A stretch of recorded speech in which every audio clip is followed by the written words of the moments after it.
경제브리핑 불편한 진실이 여러분의 확실한 두통 치료제가 되어드리겠습니다. 경제 뉴스가 연예 뉴스처럼 쉽게 들리는 그날까지. 경제브리핑 불편한 진실.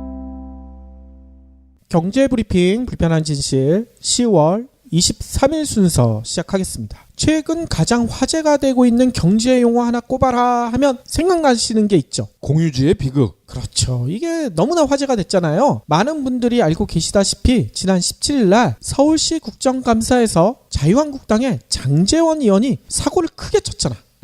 뭐라고 했냐면요. 서울시와 서울시 교육청이 교과서에서 자유시장 경제는 악으로 표현하고 사회적 경제는 선으로 묘사하고 있다. 이런 말도 안 되는 주장을 했잖아요. 이어서요. 20일에는 같은 당의 버럭열사로 불리는 분이 한 분 계시죠? 이건 남방열사는 아는데 버럭열사는 누구예요?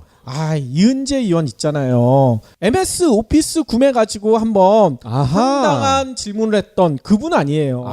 이제 기억이 나네요. 예, 버럭열사. 아무튼요, 이 이은재 의원도요, 반헌법적, 반시장적 내용이 이 교과서에 있다 하면서 또 버럭하셨어. 그 버릇이 없어지지가 않더라고요. 아무튼요, 장이나 이 의원이 비난의 증거로 내세웠던 중학교 사회적 경제 교과서에 나온 만화, 이게요 공유주의 비극을 쉽게 풀이한 내용이잖아요. 이를 두고 우리 아이들이 어렸을 때부터 사회주의 교육, 즉 수구보수에서 얘기하는 빨갱이 교육을 받고 있다, 이렇게 목소리를 높인 거라고 합니다. 참 무식하면 용감하다고 했잖아요. 딱 그 말이 들어맞는 것 같아요. 야, 언제적 빨갱이 아직도 읊조리고 있냐. 그러니까요. 그만해라, 지겹다.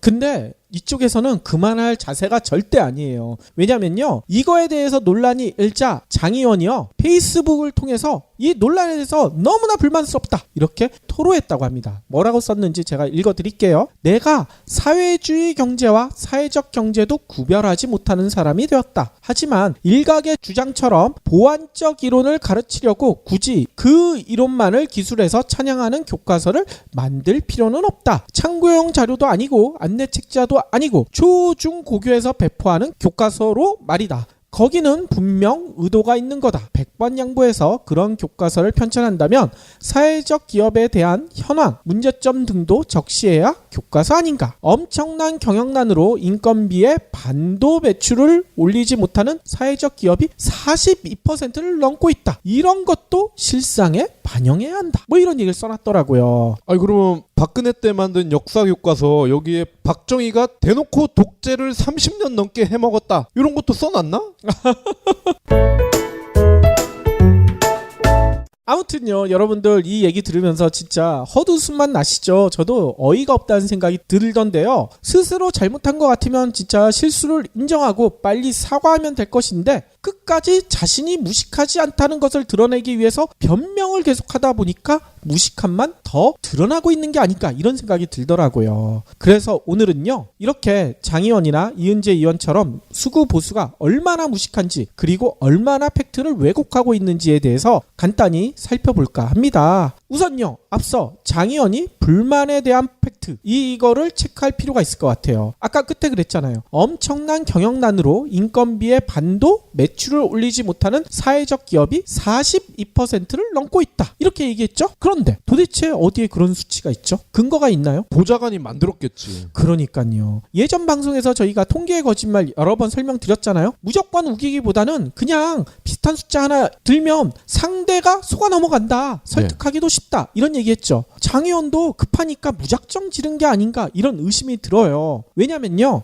저희가 요 관련된 자료 열심히 찾아봤거든요. 찾아봤더니만 정반대의 자료만 보여요. 뭐냐면요, 고용노동부 자료에 따르면요, 2015년 기준으로요, 매출액이 노무비 대비 50% 미만에 해당하는 사회적 기업은요, 전체 1,506개 중에 21개밖에 안 돼요. 비율로 따지면 1.4%야. 1.4%를 42%로 뻥튀기 시켜놨어. 이야, 정말 너무하지 않습니까? 혹시나 저희 방송을 이쪽에서 들을 리가 없긴 하겠지만 장제원 측에서 요 방송 들으셨으면 근거 좀 알려주세요. 1.4를 거꾸로 바꾼다고 하면서 포인트를 뺀 것 같은데? 41인데 그렇죠. 41로 바로 하면 좀 티가 나니까 그렇죠. 42로 해놓고 그럴 수도 있겠네요. 점은 살짝 빼고. 그렇죠. 게다가 또 이런 얘기도 했잖아요. 자유시장 경제는 악으로 표현하고 사회적 경제는 선으로 묘사하고 있다. 또 사회적 기업에 대한 현황, 문제점 등도 적시해야 교과서가 아닌가. 이런 얘기도 했잖아요. 그런데 여기서도 또 묻고 싶어요. 장제원 의원이 사회적 교과서를 한 번이라도 읽어봤는지, 밑에 보좌관들이 써준 것만 가지고 얘기한 게 아닌지, 이런 의심이 들기 때문이죠. 왜냐면요, 사회적 교과서 제가 봤거든요. 여기 보면요, 시장 경제를요, 첫 단원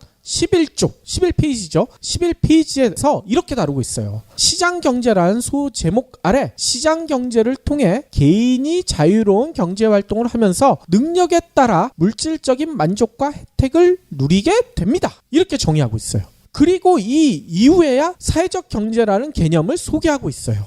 이게 무슨 얘기일까요? 장 의원이나 수구 보수에서 주장하는 것처럼 자유시장 경제는 악으로 표현하고 사회적 경제는 선으로 묘사하려면 우리가 보통 표현을 어떻게 합니까? 사회적 경제가 먼저 나오고 시장 경제가 나중에 나와야지 정상 아닙니까? 네. 근데 여기 거꾸로 돼 있어.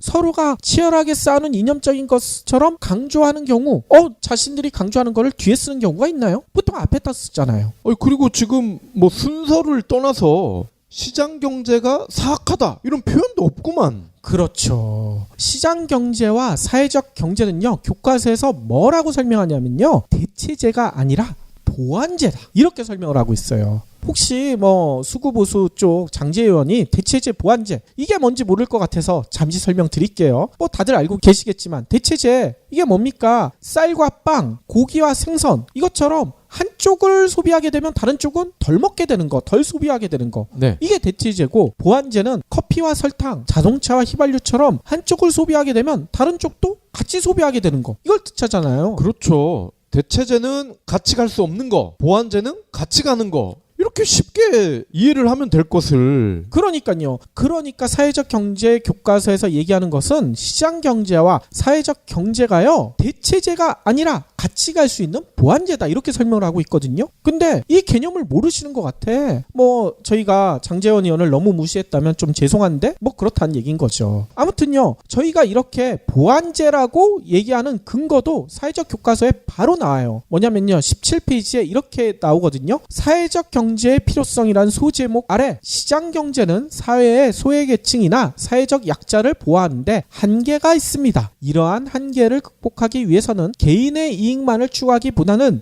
구성원 간에 서로 협동하여 개인의 이익과 공동의 이익을 함께 추구하려는 노력이 필요합니다. 이렇게 설명하거든요. 네. 한마디로 이게 뭐겠습니까? 시장 경제 하지 말자는 얘기 아니잖아요. 시장 경제의 약점을 사회적 경제로 보완하자, 이런 얘기잖아요.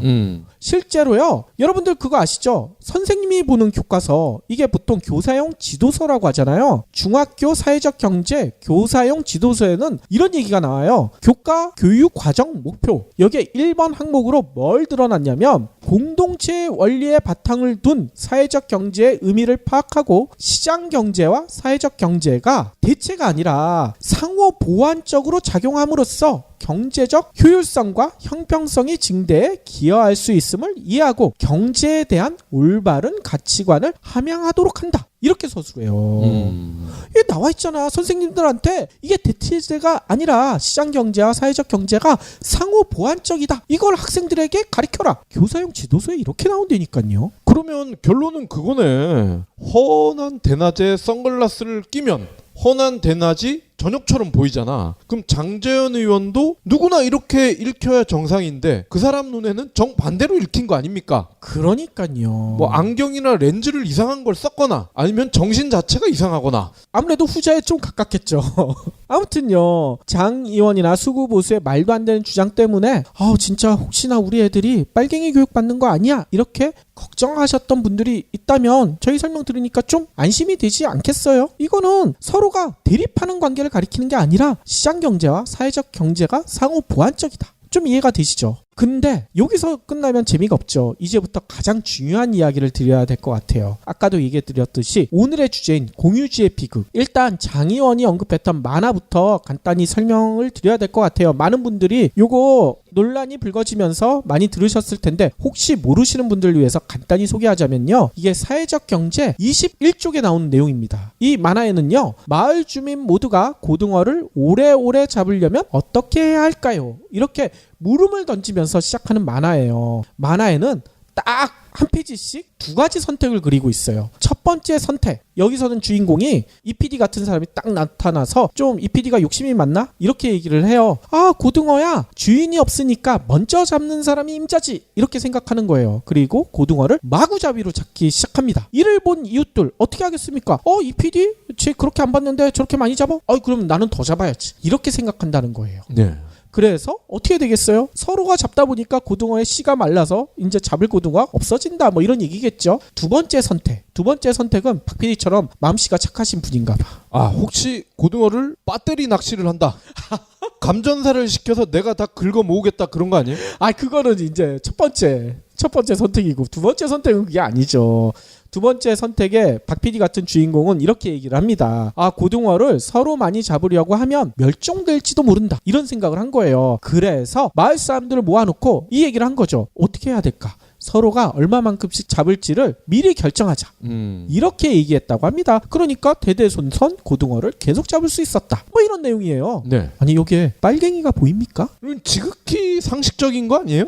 너무나 웃기잖아요. 진짜 이 만화가 장희원이 얘기하는 것처럼 시장 경제를 악으로, 사회적 경제를 선으로 규정하는 걸로 보이시나요? 알겠다. 그러니까 장의원을 포함한 수구 보수들은요, 계속 자기가 다 헤쳐먹어야 돼. 그러니까 남들을 위해서 조금 뭔가 잉여분을 남겨둔다는 거, 남을 위해서 나의 분량이 조금 줄어드는 거, 그거 자체가 싫은 거지. 그러니까요. 실제로 이런 일들이요, 이 만화에만 있는 게 아니에요. 우리 주변에서 현재도 벌어지는 일입니다. 놀라운 일이 있어요. 이번 국감에서 같은 자유한국당의 김태흠 의원이란 분이 뭔 얘기를 하셨는지 아세요? 우리나라 연근의 어족자원이 급감하는 가운데 산란기 불법업이 크게 증가하고 있다. 이렇게 주장을 했대요. 네. 그래서 김 의원은요, 어족자원 보호를 위해 산란기 불법 조언은 근절돼야 하며 연안 바다 목장을 형성하고 바다숲을 조성하고 수산 종묘 방류하고 뭐 이런 사업을 국가가 적극 확대해야 한다. 이렇게 얘기했어요. 네. 그러면 장 의원의 주장대로라면 같은 당의 김 의원도 이거 시장 경제를 부정하는 거 아니에요? 그렇죠. 예? 어족자원 씨가 마르던 말던 그냥 경쟁하게 놔둬야지 왜 불법 조업을 단속하고 바다 목장을 만듭니까? 둘이 서로 안 튀겠지. 둘이 서로 안 친하나요? 아무튼요, 장 의원이 무식한 소리를 한 것은 이 만화가 공유주의 비극을 설명했다는 것을 이해하지 못한 게 아닐까, 이런 의심이 들어요. 아마 장 의원은요, 공유주의 비극, 이거 뭐 신문을 본 사람이니까 한두 번은 들어봤을 것 같아요. 네. 근데 잘생긴 배우 공유 때문에 뭔가 벌어진 일이 아닐까, 이렇게 착각한 게 아닌가, 이런 생각도 든다는 거죠. 너무 갖다 붙였나요? 뭐 여배우라면 제가 이해가 되는데 남자잖아. 공유의 장 의원이 좀 그런 건가? 공유의 잘생김을 보고 자기가 좌절했다, 뭐 이런 얘기인 것 같아. 아무튼요, 지금부터는요, 장 의원은 물론 수구 보수에서도 잘 이해하지 못하는 공유지의 비극이 어떤 경제적 의미를 지니고 있는지 살펴보도록 하겠습니다. 일단 공유지의 비극 여러분들도 많이 들어보셨을 텐데요. 이거를 처음 언급한 사람이 누군지 아세요? 아무래도 경제 이론이니까 경제학자일 거라고 생각하실 거 아니에요? 네. 근데 이거를 처음 언급한 사람은 경제학자가 아니에요. 누구냐면요, 생물학자였다고 합니다. 생물학자 게럿 하딘이란 분이래요. 이 양반이요, 1968년 이 발표를 어디서 했느냐? 그 유명한 과학 잡지 사이언스. 예. 사이언스에 발표한 내용이래요. 그것도 뭐 길지도 않고 짧은 논문으로 이루어진 이 이론 공유지의 비극을 발표했다고 합니다. 뭐 하딘이 발표한 논문을 요약해보자면 생각보다 간단해요. 하딘은 이렇게 얘기를 하죠. 누구에게나 개방된 풀밭을 머릿속에 한번 그려보세요. 합리적인 목동이라면 가축수를 늘릴 것입니다. 가축이 늘려 돌아오는 소득은 온전히 자기 몫이 될 것이고, 늘어난 가축이 뜯어먹는 풀로 피해가 발생해도 개방된 풀밭, 한마디로 공유지이기 때문에 가축을 풀어놓은 목동에게 골고루 돌아가기 때문이죠. 하지만 인간의 욕심은 단 한 마리 증가에 그치지 않습니다. 계속해서 가축수가 늘어나고 다른 목동들도 마찬가지가 되겠죠. 결국 비극이 발생하게 됩니다. 목동들은 유한한 세계 안에 가축수를 무한히 늘리도록 밀어붙이는 체제 안에 갇히게 되고 말죠. 종착역은 엉뚱하게도 파멸입니다. 공유지의 자유는 모두에게 파멸을 안겨줄 따름입니다. 논문에서 이렇게 얘기를 해요. 그렇죠. 그런데 하딘이 왜 이런 논문을 썼을까요? 이걸 아셔야 돼요. 뭐냐면 하딘의 의도는 이걸로 전문가들은 해석하고 있어요. 개인의 죄의식 없는 행동이 환경에 피해를 가져올 수 있다. 왜냐하면 이 사람은 생물학자잖아. 네. 그러니까 환경에 초점을 맞춘 거예요. 경제보다 환경 파괴에 대한 경고였다는 겁니다. 하지만 하딘의 생각과는 달리 이 공유주의 비극은 이게 생물학 논쟁으로 번진 게 아니라 경제 논쟁으로 번졌어요. 혹시 장제원 의원이나 수구보수에서 우려하는 것처럼 빨갱이 경제학자들이 이 공유주의 비극을 이용했을까요? 놀랍게도요. 공유주의 비극을 누구보다 잘 활용한 측이요. 시장 만능 논자 자본가들이래. 이 사람들이 이 얘기를 반겼어요. 아 근데 이거는 당연한 얘기인 것 같아요. 이렇게 공유주의 비극이 안 나와야 시장경제주의자들이 주구장창 해먹을 수가 있잖아. 역설적으로. 그렇죠. 비극이 나와버리면 시장 자체가 없어지는데. 근데 이 시장주의자들이나 자본가들은요. 이거 공유주의 비극은 불가피하다. 개별 기업의 권리, 사유재산권의 철저한 보장 이거 없으면은 이거 공유주의 비극은 계속 반복된다. 이렇게 주장을 한 거예요. 그러니까 시장 중심주의자들이나 신자유주의 성향학자들은요. 공유된 자산은 결국 파멸밖에 없다. 네. 이런 논리를 펼치기 시작했다고 합니다. 따라서 이들이 이렇게 얘기하는 이유가 뭘까요? 아 혼자 다 처먹어야 된다? 혼자 다 처먹어야 된다. 뭐 그 얘기도 맞을 것 같고요. 모든 것을 사유화해야 한다. 한마디로 뭐냐면요. 여러분들 공공으로 쓰는 것들 많잖아요. 전기, 철도, 수도. 이거 보통 많은 나라에서 특히 선진국 같은 데에선 대부분 국유화가 돼 있잖아. 근데 이들은요. 이게 마음에 안 드는 거야. 이렇게 국유화가 돼 있기 때문에 공유주의 비극이 반복되고 있다. 따라서 철도, 전기, 수도 이런 것들을 민영화해야 한다. 이 주장의 근거로 이 공유주의 비극을 찾고 있다는 거죠. 마치 공유주의인 것처럼 국가가 그냥 내버려 놓고 있으니까 개 되지도 못한 국민들이 이거 마구 써놔가지고 자원이 낭비돼서 결국 파멸에 이른다. 이렇게 얘기했다는 겁니다. 한마디로 장전의 주장처럼 빨갱이 경제학자들이 주장한 게 아니라 시장 만능주의자들이 얘기한 거라니까요. 근데 더 놀라운 점이 있어요. 수구 보수에서는요, 이 공유주의 비극을요, 인구론과도 교묘하게 연결시키기 시작했어요. 뭐냐면요, 실제로 공유주의 비극 논란을 일으켰던 게릿 하딘은요, 1974년 바이오 사이언스의 구명보트 윤리 이런 논문을 기재했습니다. 이 논문에서 하딘은 이렇게 물어요. 뭐라고 묻냐면요, 유람선이 조난당했는데 하필이면 구명보트가 2척밖에 없어요.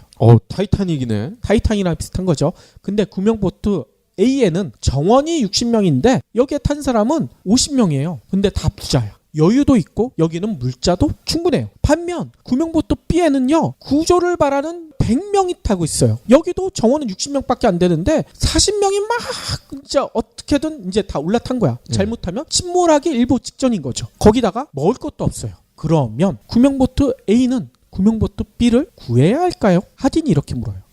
여러분이라면 어떻게 해야 될 것 같습니까? 100명이 그냥 수장될 수도 있어. 이거 어떻게 해야 됩니까? 박 PD 같으면 어떻게 하실래요? 글쎄요. 저는 A 보트의 줄을 쫙 빼가지고 B에다 연결만 하면 될 것 같은데? 그래서 사람들이 그 줄이라도 자꾸 살 수 있게. 그쵸? 네. 그렇게 해야지 우리는 정상이라고 생각하잖아요. 왜냐하면 100명의 소중한 생명을 그냥 죽일 수는 없잖아요. 네.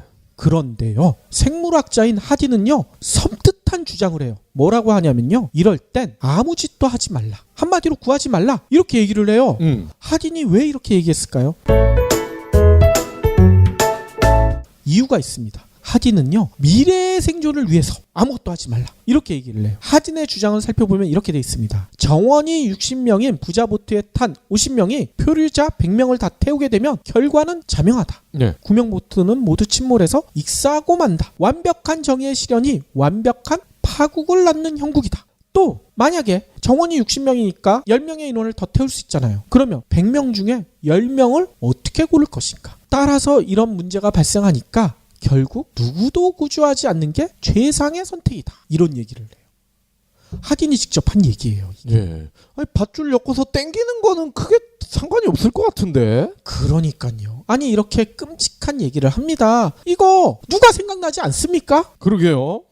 누가 생각나죠? 비용이 많이 들어서 세금이 낭비되기 때문에 세월호 희생자들 구조하지 말자. 이렇게 목소리를 높였던 사람들. 수구 보수의 주장과 어찌 이렇게 똑같을 수가 있을까요? 인간의 도리를 저버리는 이런 목소리를 공유주의 비극을 처음 얘기했던 하딘이 했다는 겁니다. 지 자식들이 그 배에 없으니까 이딴 소리를 하는 거죠. 그렇죠. 그런데 하딘이 왜 이런 주장을 했을까를 살펴보면 그럴 것도 같다. 제가 100% 동의하는 건 아니지만 그럴 수도 있겠구나. 이런 생각이 살짝 0.00001%는 들긴 하더라고요. 네. 이유가 뭐냐면요. 이렇게 돼 있어요. 하딘이 아까 76년에 이 주장을 했다고 했잖아요. 근데 1970년대 미국에서는요. 아프리카 원조 문제 때문에 엄청 시끄럽대요. 이때는요. 소련과 체제 경쟁 엄청나게 했잖아. 소련을 어떻게든 이겨야 되니까. 그래서 소련과 같이 아프리카나 동남아시아나 이런 후진국들을 원조를 누가 더 많이 하느냐 이거 가지고 경쟁을 했다는 겁니다. 이렇게 경쟁을 하게 되자 이에 불만을 품는 사람들이 늘어났다고 해요. 하딘도 이 중에 한 사람이에요. 왜 내 세금 가지고 아프리카를 지원하느냐. 아프리카에 굶어 죽던 말던 아까 얘기했던 대로 구명보트에 사람이 빠져서 익사되건 말건 내가 당장 죽게 생겼는데 왜 도와주느냐. 이런 얘기를 했다는 거죠. 그래서 하딘은요 실제로 아프리카 같은 후진국을 계속 지원하다가는 미국마저 침몰할 수도 있다 이렇게 경고를 했다는 겁니다. 너무나 끔찍하지 않아요? 그런데 이미 비슷한 주장을 했던 사람들이 있었어요. 그 유명한 인구론의 저자 아시죠? 멜서스. 토마스 멜서스가 이 양반이 경제학자나 철학자가 아니라 목사라는 사실 알고 계세요? 목사 출신이에요. 목사 신분이었는데 이 양반은 뭐라고 했냐면요. 빈민가를 더 좁고 더럽게 조성해서 전염병이 돌도록 유인할 필요가 있다. 질병 퇴치 노력은 비난받아야 마땅하다. 질병 퇴치를 하지 말지. 이렇게 얘기한 이유가 뭐냐면 개, 돼지에 불과한 빈민들이 빨리 죽어야 한다. 멜서스는 목사인데 이렇게 생각했다는 거예요. 그렇죠. 이 아저씨가 곡식은 산술급수적으로 늘어나지만 인구는 기하급수적으로 늘어나기 때문에 인류는 굶어 죽을 수밖에 없다. 그런 주장을 한 사람이잖아요. 그러니까요. 내가 살기 위해서는 그 불쌍한 사람들이 불쌍한 게 아니라 걔네들은 죽어 없어져야 되는 존재. 근데 아까도 얘기했잖아요. 목사라는 사람이 어떻게 이런 주장을 할 수가 있을까? 너무나 이해할 수가 없죠. 이단 아니에요? 이단? 이단은 아니에요. 이 사람이 이단으로 퇴출되지도 않았어요. 아무튼요. 하딘도 그렇고 멜서스도 그렇고 불쌍한 서민, 빈민, 난민 이런 사람들 도와주지 말고 그냥 놔두자. 모두가 다 잘 살자고 나섰다가는 다 죽는다. 이런 황당한 이론을 설파합니다. 네. 괜히 도와주다가는 공유지의 비극이 발생할 수 있다. 이렇게 여긴 거죠. 그래서 아까 얘기한 대로 공유지의 비극을 가장 반긴 사람은요. 빨갱이 경제학자들이 아니라 수구 보수였다니까요. 이런 일이 벌어지니까 도와주지 말자. 수구 보수에선 계속 얘기할 수가 있는 거예요. 장제원 의원이 잘 모르고 얘기한 거죠. 한마디로. 네. 그러면 이거를 뒤집을 만한 구체적인 근거 이것도 제시를 하셔야 될 거 아닙니까? 그렇죠. 수구 보수가 이렇게 말도 안 되는 황당한 주장하게 놔둘 리가 없겠죠. 2009년에 놀라운 일이 벌어졌습니다. 엘리너 오스트롬이라는 인디아나 교수님이요. 공유지의 비극의 해법을 제시했어요. 그래서 이분이 노벨 경제학상을 수상했어요.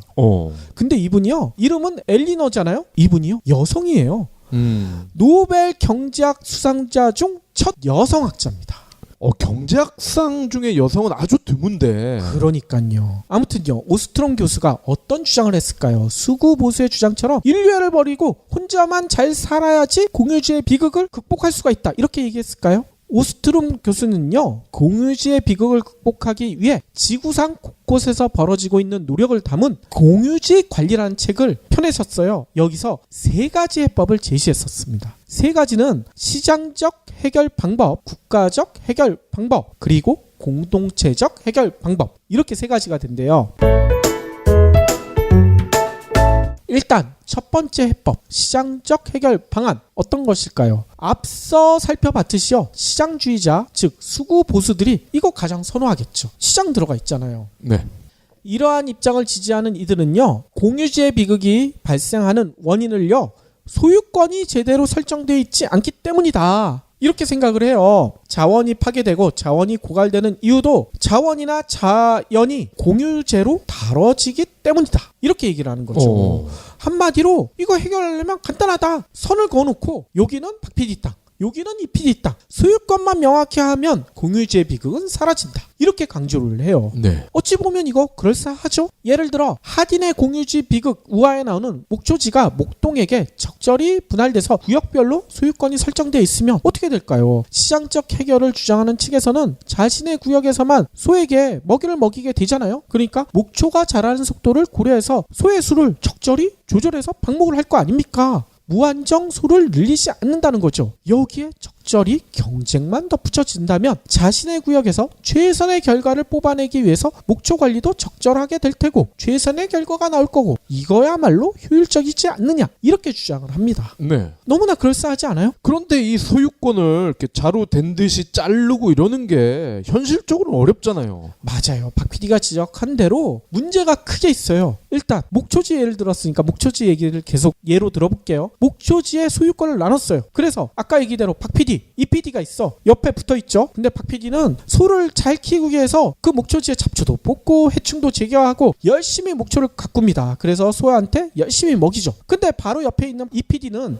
얘가 천성적으로 게을러. 제가 좀 그렇거든요. 막걸리만 먹고 소 기르고 목초 가꾸는 데는 관심이 없어요. 잡초? 에이 그거 소가 뜯어먹을 건데. 해충? 아 이거 뭐 얘네도 살자고 하는 일인데. 먹다 남은 막걸리 뿌리면 돼. 그러니까요. 이렇게 생각하는 거예요. 그렇게 되면 어떤 문제가 발생할까요? 이 PD 목초지에 있는 해충, 잡초 얘네들이 야 소유주에게 넘을 얘네들이 알아. 그래서 선 딱 거놓은 거. 야 우리는 저쪽으로 가면 박 PD 목초지니까 우리는 거기 가면 안 돼. 해충이나 잡초가 그렇게 생각을 할까요? 그렇죠. 그리고 불이 나면 그러니까 번지잖아. 맞습니다. 아니 해충들도 그럴 거 아니에요. 저는 가꾸지 않았으니까 제 땅에 있는 목초들은 다 시들시들 할 텐데 바로 옆에 박 PD 목초는 엄청 잘 자라 있잖아. 먹을 게 훨씬 맛있잖아. 해충들은 제 밭에 있는 게 아니라 다들 박 PD 목초로 달려갈 거란 말이에요. 이럴 경우 어떻게 해요? 아 그러면 명박산성을 세워야 되겠네.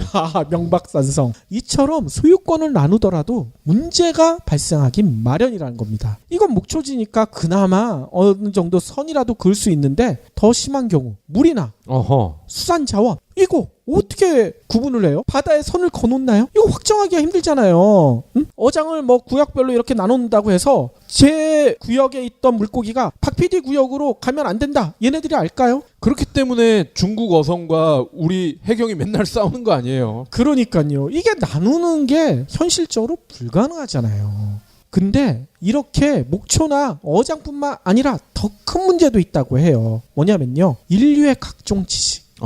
이거 어떻게 소유권을 나눌까요? 물론 요즘은 지적재산권, 특허권 이런 게 있긴 하지만 인류의 큰 진보를 가져온 대부분의 지식 이게 소유자가 있습니까? 없죠. 어느 누구 것도 아닌 전형적인 공유 재산이었잖아요. 예를 들어 4대 발명품으로 꼽히는 불이나 종이나 바퀴 인류를 한 단계 업그레이드 시킨 발명품인데 여기에 특허권이 있습니까? 지적재산권이 있습니까? 소유권이 있어요? 이런 발명품이 왜 그런 게 없을까요? 이거는요 개인 한 명이 만든 게 아니라 집단 지성으로 만들어진 거 아니겠어요? 네.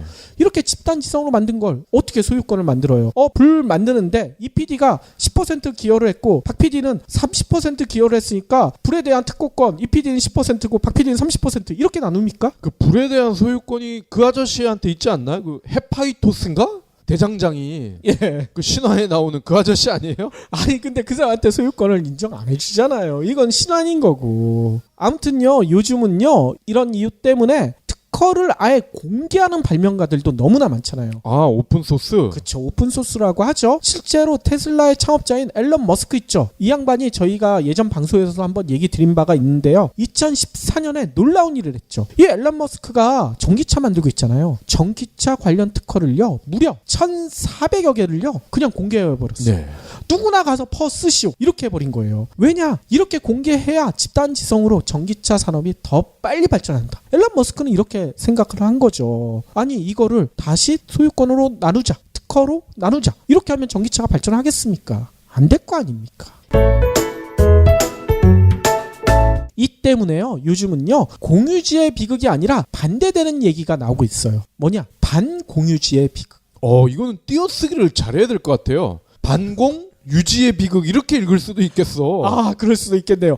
장재현 의원은 그렇게 읽을 수도 있겠다. 이거 잘 얘기해 줘야 되겠네요. 그러게. 반공유지가 아닙니다. 반공유지의 비극입니다. 이 얘기를 하신 분은요, 캘리포니아대 마이클 헬러 교수인데요. 1998년 여기도 사이언스지에 얘기를 했어요. 공유지의 비극과 정반대되는 일들이 주변에 너무나 많다. 이렇게 얘기를 한 거죠. 공유되어야 할 재산이 쪼개져서 사유화되면서 사회 전체의 생산 증가를 막고 있다. 이렇게 주장을 했어요. 뭐냐? 앞서 언급했던 특허, 지적재산권. 이게 그 만든 분들의 창의력이나 열정에 도움이 되긴 하지만 실질적으로 보면요, 특허나 지적재산권이 인류 진보에 오히려 제동을 건다, 이런 주장들이 많이 나오거든요. 그렇죠. 뿐만 아니라 최근에 저희가 브리핑을 통해서 말씀드렸던 장의차 통행세, 이것도 어찌 보면 반공유지의 비극이에요. 거기다가 부동산 알박기, 이것도 반공유지의 비극 아닌가요? 네. 이런 게 오히려 더 많다는 겁니다. 그렇기 때문에 이 공유지의 비극, 우리가 시장을 통해서 해결하자, 이게 잘 안 된다는 얘기인 거죠. 그러면 두 번째, 어떻게 해결하느냐? 국가에 의한 해결 방식, 아까 얘기했잖아요. 이는요, 아까처럼 시장에 맡겨놓으면 모든 게 이렇게 좀 문제가 생기니까 아예 국가가 모든 걸 나서서 통제를 하자. 왜냐? 사람이란 본디 자신의 이익만을 중시하기 때문에 자신의 행동 결과 타인에게 생기는 비용까지 고려할 리가 없고, 따라서 자발적으로 행동 수위를 조절하는 데까지 이를 수 없기 때문에 국가가 해야 된다. 강력한 집단체가 나서서 이걸 통제해야 된다. 이렇게 얘기를 하는 거예요. 국가라는 강제력을 가진 제3의 주체의 적극적인 개입, 공적 통제를 통해서만 해결될 수 있다.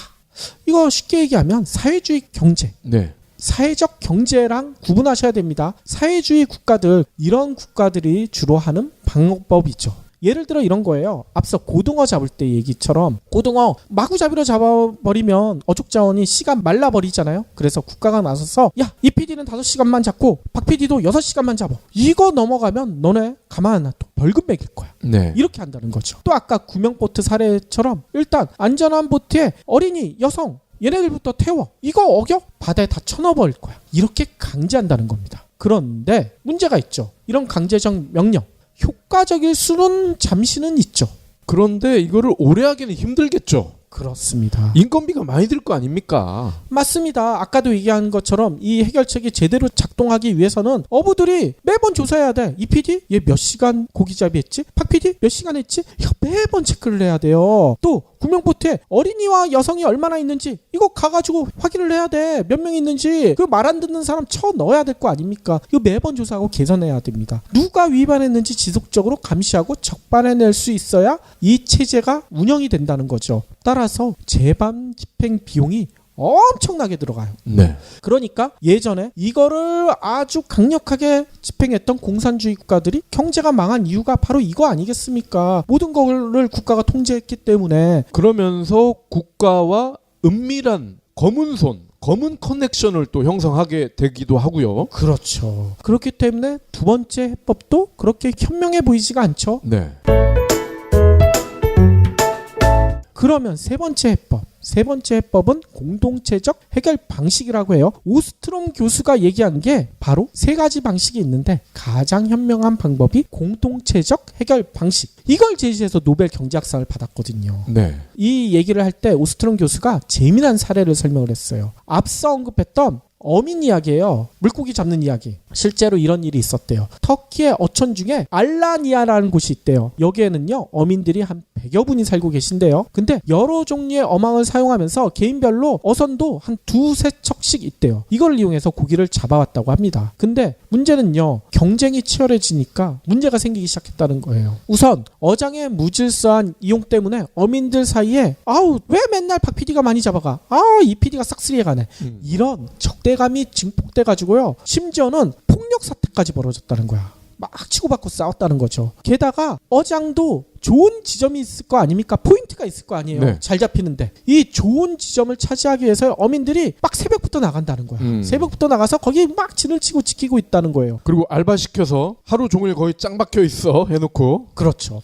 이런 경쟁 때문에 불필요한 조업 비용이 너무나 늘어났다는 거죠. 결국 이렇게 경쟁이 치열해질수록 비용은 많이 들어가고 어족 자원은 줄어들고 망하기 일보 직전까지 처했다고 합니다. 네. 우리나라에도 이런 일이 벌어지는 곳들이 종종 종종 있죠. 그런데 이 마을에서는요 1970년대 초반에 놀라운 일이 벌어졌대요. 어떤 일이 벌어졌느냐, 어민들 중에 야 우리 이렇게 놔둬서는 진짜 우리 사망해, 우리가 방법을 한번 생각해보자. 그래서 스스로 협동조합을 만들기 시작했대요. 네. 협동조합을 만들어서 어떻게 했냐면 조업 구역을요 서로가 잘 나눠서 배정하는 새로운 운영 시스템을 만들어가지고 실험하기 시작했대요. 이 시스템에는요 조업 위치 간의 간격을 충분히 설정해서 각 조업 위치에서 산출량을 최적화했대. 서로 비슷하게 맞췄다는 얘기인 거죠. 특히 가장 좋은 위치, 포인트라고 하잖아요. 여기에서 고기잡이 할 수 있는 기회는요 각 어선에게 동등하게 부여했다는 거예요. 뭐 순서대로 이렇게 했다거나 뭐 이렇게 했다는 거죠. 이후 어떻게 됐을까요? 어민들 간의 다툼이 사라졌다고 합니다. 내가 먼저 거기 갈래 뭐 이런 얘기가 없다는 거죠. 왜 네가 많이 잡아가냐 이런 얘기도 안 한다는 겁니다. 조업 위치를 물색하고 차지하기 위한 불필요한 경쟁 그리고 자원 낭비 이것도 줄어들었다고 해요. 과잉 조업의 징후 이것도 발견되지 않았다고 합니다. 어족 자원도 덕분에 늘어나게 된 거죠. 이처럼 공동체 구성원 간의 상호 감시, 상호 체제를 통한 공유 자원 관리가 앞서 얘기 드렸던 두 가지 해법 있죠. 시장적, 국가적. 이 해법보다 훨씬 더 효과적이다. 오스트롬 교수는 이렇게 강조를 해요. 네.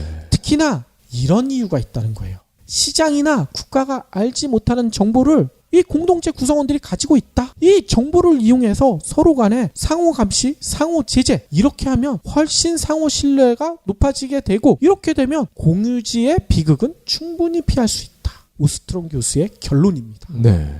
여러분들은 어떤 해법이 가장 마음에 드시나요? 공동체적 해결 방식이 제일 낫죠. 그러니까요. 아니 노벨상까지 받은 방식 아니겠어요? 앞서 장제원 의원이나 수구보수가 비판했던 사회적 교과서가 제시하는 해법 바로 이 공동체적 해결 방식이잖아요. 이해가 되시죠? 네. 시장 실패도 인정했지만 정부의 섣부른 개입이 낳은 비효율성 이거 질타한 거 아닙니까? 그렇기 때문에 시장이나 국가가 아니라 공동체가 해결할 수가 있다. 교과서에서 그렇게 얘기하고 있는 거잖아요. 이것 때문에 오스트롬 교수는 노벨상도 받게 된 거고 우리나라에서는 사회적 교과서도 나오게 된 거고 이렇게 된 거 아닙니까? 아니 이렇게 노벨상까지 받은 오스트롬 교수가 제시했던 그 해법 이게 어떻게 반시장적이고 빨갱이 이론이라고 볼 수가 있을지 참 그게 의문스러워요. 무식해서 그렇죠. 그러니까요. 그런데 더 재미난 것도 있습니다. 뭐냐면요. 자유한국당의 전신 새누리당 박근혜가 세웠던 당 있잖아요. 이 새누리당이 2014년에 뭘 했는 줄 아세요? 사회적 경제 기본법 제정안 이거를 반대를 한 게 아니라 지네들이 발의를 했어요.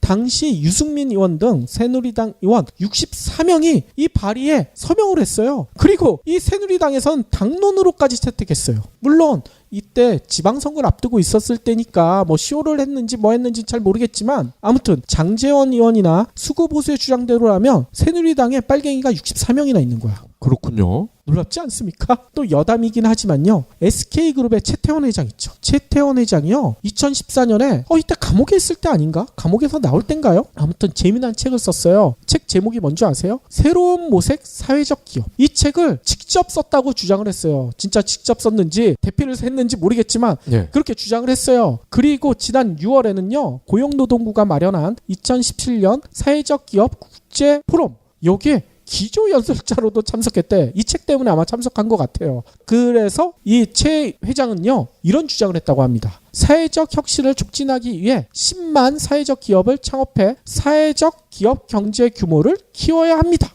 장제원 의원이나 수구보수의 시각으로 볼 때 SK그룹의 최태원 회장 그야말로 새빨간 빨갱이 아닙니까? 그렇죠.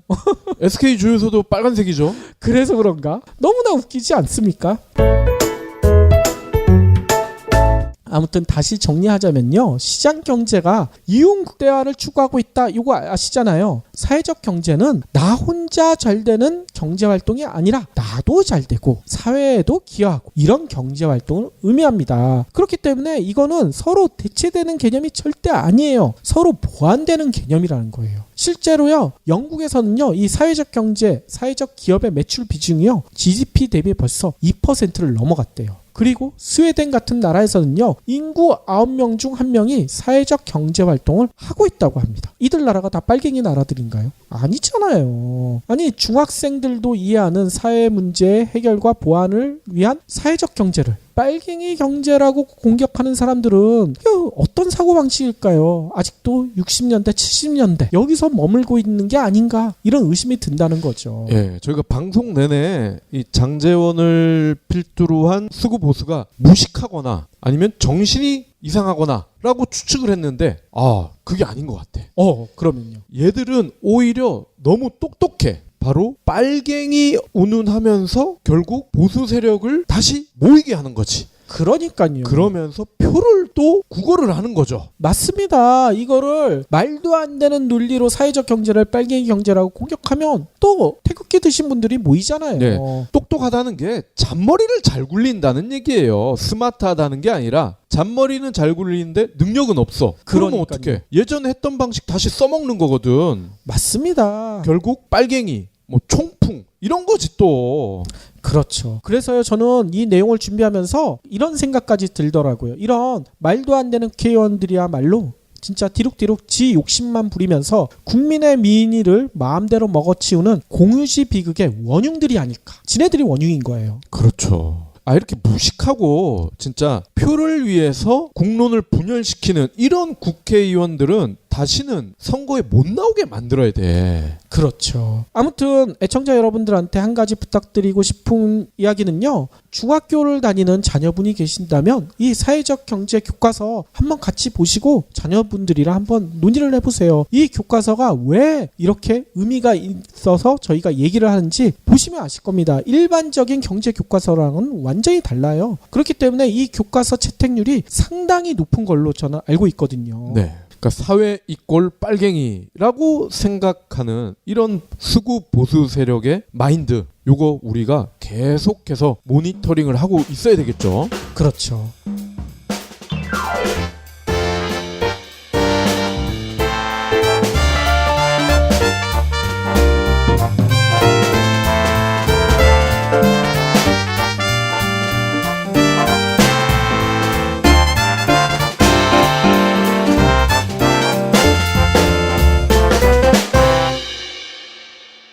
경제브리핑 불편한 진실 완주해 주셔서 감사합니다. 하트 투척, 댓글 남기기, 계좌 후원 등 다양한 방법으로 힘을 보태주세요. 계좌 정보는 경제브리핑 팟빵 공지 코너에 있습니다. 여러분의 응원, 콘텐츠로 보답하겠습니다. 사회적 경제라는 개념을 소개하고 있어요. 이게 뭔 얘기일까요? 장 의원이나 수구 보수에서 주장하는 것처럼 자유시장 경제는 악으로 표현하고 사회적 경제는 선으로 묘사하려면 우리가 보통 표현을 어떻게 합니까? 사회적 경제가 먼저 나오고 시장 경제가 나중에 나와야지 정상 아닙니까? 네. 근데 여기 거꾸로 돼 있어. 서로가 치열하게 싸우는 이념적인 것처럼 강조하는 경우 자신들이 강조하는 거를 뒤에 쓰는 경우가 있나요? 보통 앞에다 쓰잖아요. 그리고 지금 순서를 떠나서 시장 경제가 사악하다 이런 표현도 없구만. 그렇죠. 시장 경제와 사회적 경제는요, 교과서에서 뭐라고 설명하냐면요, 대체제가 아니라 보완제다 이렇게 설명을 하고 있어요. 혹시 수구 보수 쪽 장제 의원이 대체제 보완제 이게 뭔지 모를 것 같아서 잠시 설명드릴게요. 다들 알고 계시겠지만 대체제 이게 뭡니까? 쌀과 빵, 고기와 생선 이것처럼 한쪽을 소비하게 되면 다른 쪽은 덜 먹게 되는 거, 덜 소비하게 되는 거. 네. 이게 대체제고 보완제는 커피와 설탕, 자동차와 휘발유처럼 한쪽을 소비하게 되면 다른 쪽도 같이 소비하게 되는 거. 이걸 뜻하잖아요. 그렇죠. 대체제는 같이 갈 수 없는 거, 보완제는 같이 가는 거. 이렇게 쉽게 이해를 하면 될 것을. 그러니까요. 그러니까 사회적 경제 교과서에서 얘기하는 것은 시장 경제와 사회적 경제가요, 대체제가 아니라 같이 갈 수 있는 보완제다 이렇게 설명을 하고 있거든요. 근데 이 개념을 모르시는 것 같아. 저희가 장제원 의원을 너무 무시했다면 좀 죄송한데 그렇다는 얘기인 거죠. 아무튼요, 저희가 이렇게 보완제라고 얘기하는 근거도 사회적 교과서에 바로 나와요. 뭐냐면요, 17페이지에 이렇게 나오거든요. 사회적 경제의 필요성이란 소제목 아래 시장 경제는 사회의 소외계층이나 사회적 약자를 보호하는데 한계가 있습니다. 이러한 한계를 극복하기 위해서는 개인의 이익만을 추구하기보다는 구성원 간에 서로 협동하여 개인의 이익과 공동의 이익을 함께 추구하려는 노력이 필요합니다. 이렇게 설명하거든요. 네. 한마디로 이게 뭐겠습니까? 시장경제 하지 말자는 얘기 아니잖아요. 시장경제의 약점을 사회적 경제로 보완하자. 이런 얘기잖아요. 실제로요. 여러분들 그거 아시죠? 선생님이 보는 교과서 이게 보통 교사용 지도서라고 하잖아요. 중학교 사회적 경제 교사용 지도서에는 이런 얘기가 나와요. 교과 교육 과정 목표. 여기에 1번 항목으로 뭘 드러났냐면 공동체의 원리에 바탕을 둔 사회적 경제의 의미를 파악하고 시장 경제와 사회적 경제가 대체가 아니라 상호 보완적으로 작용함으로써 경제적 효율성과 형평성이 증대에 기여할 수 있음을 이해하고 경제에 대한 올바른 가치관을 함양하도록 한다. 이렇게 서술해요. 이게 나와 있잖아. 선생님들한테 이게 대체제가 아니고 조금 뭔가 잉여분을 남겨둔다는 거, 남을 위해서 나의 분량이 조금 줄어드는 거, 그거 자체가 싫은 거지. 그러니까요. 실제로 이런 일들이요. 이 만화에만 있는 게 아니에요. 우리 주변에서 현재도 벌어지는 일입니다. 놀라운 일이 있어요. 이번 국감에서 같은 자유한국당의 김태흠 의원이란 분이 뭔 얘기를 하셨는지 아세요? 우리나라 연근의 어족자원이 급감하는 가운데 산란기 불법업이 크게 증가하고 있다. 이렇게 주장을 했대요. 네. 그래서 김 의원은요. 어족자원 보호를 위해 산란기 불법 조언은 근절돼야 하며 연안 바다 목장을 형성하고 바다숲을 조성하고 수산 종묘 방류하고 뭐 이런 사업을 국가가 적극 확대해야 한다. 이렇게 얘기했어요. 네. 아니 그러면 장 의원의 주장대로라면 같은 당의 김 의원도 이거 시장경제를 부정하는 거 아니에요? 그렇죠. 예? 어족자원 씨가 마르던 말던 그냥 경쟁하게 놔둬야지 왜 불법 조업을 단속하고 바다 목장을 만듭니까? 둘이 서로 안 튀겠지. 둘이 서로 안 친하나요? 아무튼요. 장 의원이 무식한 소리를 한 것은 이 만화가 공유주의 비극을 설명했다는 것을 이해하지 못한 게 아닐까 이런 의심이 들어요. 아마 장 의원은요. 공유주의 비극 이거 뭐 신문을 본 사람이니까 한두 번은 들어봤을 것 같아요. 네. 근데 잘생긴 배우 공유 때문에 뭔가 벌어진 일이 아닐까? 이렇게 착각한 게 아닌가 이런 생각도 든다는 거죠. 너무 갖다 붙였나요? 뭐 여배우라면 제가 이해가 되는데 남자잖아. 아니 공유의 장 의원이 좀 그런 건가? 공유의 잘생김을 보고 자기가 좌절했다 뭐 이런 얘기인 것 같아. 아무튼요. 지금부터는요. 장 의원은 물론 수구 보수에서도 잘 이해하지 못하는 공유지의 비극이 어떤 경제적 의미를 지니고 있는지 살펴보도록 하겠습니다. 일단 공유지의 비극 여러분들도 많이 들어보셨을 텐데요. 이거를 처음 언급한 사람이 누군지 아세요? 아무래도 경제 이론이니까 경제학자일 거라고 생각하실 거 아니에요? 네. 근데 이거를 처음 언급한 사람은 경제학자가 아니에요. 누구냐면요. 생물학자였다고 합니다. 생물학자 게럿 하딘이란 분이래요. 이 양반이요. 1968년 이 발표를 어디서 했느냐? 그 유명한 과학 잡지 사이언스. 예. 사이언스에 발표한 내용이래요. 그것도 뭐 길지도 않고 짧은 논문으로 이루어진 이 이론 공유지의 비극을 발표했다고 합니다. 뭐 하딘이 발표한 논문을 요약해보자면 생각보다 간단해요. 하딘은 이렇게 얘기를 하죠. 누구에게나 개방된 풀밭을 머릿속에 한번 그려보세요. 합리적인 목동이라면 가축수를 늘릴 것입니다. 가축이 늘려 돌아오는 소득은 온전히 자기 몫이 될 것이고 늘어난 가축이 뜯어먹는 풀로 피해가 발생해도 개방된 풀밭 한마디로 공유지이기 때문에 해먹었다. 이런 것도 써놨나?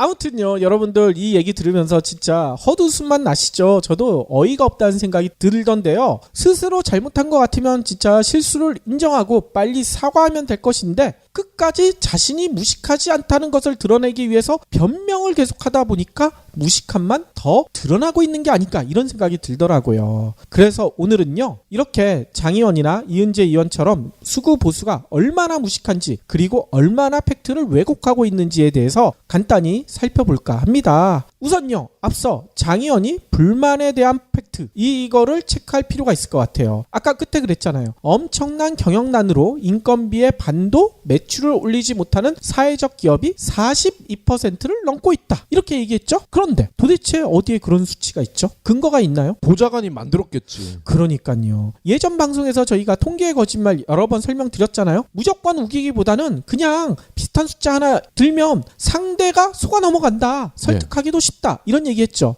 장의원도 급하니까 무작정 지른 게 아닌가 이런 의심이 들어요. 왜냐면요, 저희가 요 관련된 자료 열심히 찾아봤거든요. 찾아봤더니만 정반대의 자료만 보여요. 뭐냐면요, 고용노동부 자료에 따르면요, 2015년 기준으로요, 매출액이 노무비 대비 50% 미만에 해당하는 사회적 기업은요, 전체 1,506개 중에 21개밖에 안 돼요. 비율로 따지면 1.4%야. 오. 1.4%를 42%로 뻥튀기 시켜놨어. 이야, 정말 너무하지 않습니까? 혹시나 저희 방송을 이쪽에서 들을 리가 없긴 하겠지만 장재현 측에서 요 방송 들으셨으면 근거 좀 알려주세요. 1.4를 거꾸로 바꾼다고 하면서 포인트를 뺀 것 같은데? 41인데 그렇죠. 41로 바로 하면 좀 티가 나니까 그렇죠. 42로 해놓고 그럴 수도 있겠네요. 점은 살짝 빼고. 그렇죠. 게다가 또 이런 얘기도 했잖아요. 자유시장 경제는 악으로 표현하고 사회적 경제는 선으로 묘사하고 있다. 또 사회적 기업에 대한 현황, 문제점 등도 적시해야 교과서가 아닌가. 이런 얘기도 했잖아요. 그런데 여기서도 또 묻고 싶어요. 장재원 의원이 사회적 교과서를 한 번이라도 읽어봤는지, 밑에 보좌관들이 써준 것만 가지고 얘기한 게 아닌지, 이런 의심이 들기 때문이죠. 왜냐면요, 사회적 교과서 제가 봤거든요. 여기 보면요, 시장 경제를요, 첫 단원 11페이지죠. 11페이지에서 이렇게 다루고 있어요. 시장 경제란 소 제목 아래 시장 경제를 통해 개인이 자유로운 경제 활동을 하면서 능력에 따라 물질적인 만족과 혜택을 누리게 됩니다. 이렇게 정의하고 있어요. 그리고 이 이후에야 경제브리핑 불편한 진실이 여러분의 확실한 두통 치료제가 되어드리겠습니다. 경제 뉴스가 연예 뉴스처럼 쉽게 들리는 그날까지. 경제브리핑 불편한 진실. 경제브리핑 불편한 진실 10월 23일 순서 시작하겠습니다. 최근 가장 화제가 되고 있는 경제 용어 하나 꼽아라 하면 생각나시는 게 있죠. 공유주의 비극. 그렇죠. 이게 너무나 화제가 됐잖아요. 많은 분들이 알고 계시다시피 지난 17일 날 서울시 국정감사에서 자유한국당의 장재원 의원이 사고를 크게 쳤잖아. 뭐라고 했냐면요, 서울시와 서울시 교육청이 교과서에서 자유시장 경제는 악으로 표현하고 사회적 경제는 선으로 묘사하고 있다, 이런 말도 안 되는 주장을 했잖아요. 이어서요, 20일에는 같은 당의 버럭열사로 불리는 분이 한 분 계시죠? 이건 남방열사는 아는데 버럭열사는 누구예요? 이은재 의원 있잖아요. MS 오피스 구매 가지고 한번 황당한 질문을 했던 그분 아니에요.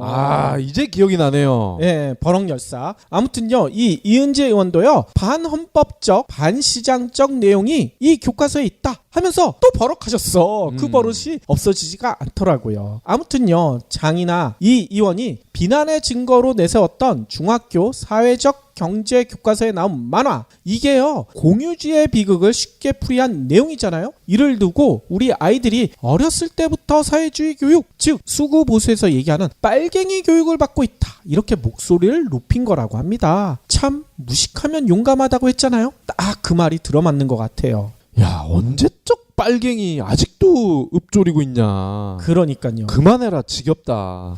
근데 이쪽에서는 그만할 자세가 절대 아니에요. 왜냐면요, 이거에 대해서 논란이 일자 장 의원이요, 페이스북을 통해서 이 논란에 대해서 너무나 불만스럽다, 이렇게 토로했다고 합니다. 뭐라고 썼는지 제가 읽어드릴게요. 내가 사회주의 경제와 사회적 경제도 구별하지 못하는 사람이 되었다. 하지만 일각의 주장처럼 보완적 이론을 가르치려고 굳이 그 이론만을 기술해서 찬양하는 교과서를 만들 필요는 없다. 참고용 자료도 아니고 안내책자도 아니고 초중고교에서 배포하는 교과서로 말이다. 거기는 분명 의도가 있는 거다. 100번 양보해서 그런 교과서를 편찬한다면 사회적 기업에 대한 현황, 문제점 등도 적시해야 교과서 아닌가. 엄청난 경영난으로 인건비의 반도 매출을 올리지 못하는 사회적 기업이 42%를 넘고 있다. 이런 것도 실상에 반영해야 한다. 뭐 이런 얘기를 써놨더라고요. 그러면 박근혜 때 만든 역사 교과서 여기에 박정희가 대놓고 독재를 30년 넘게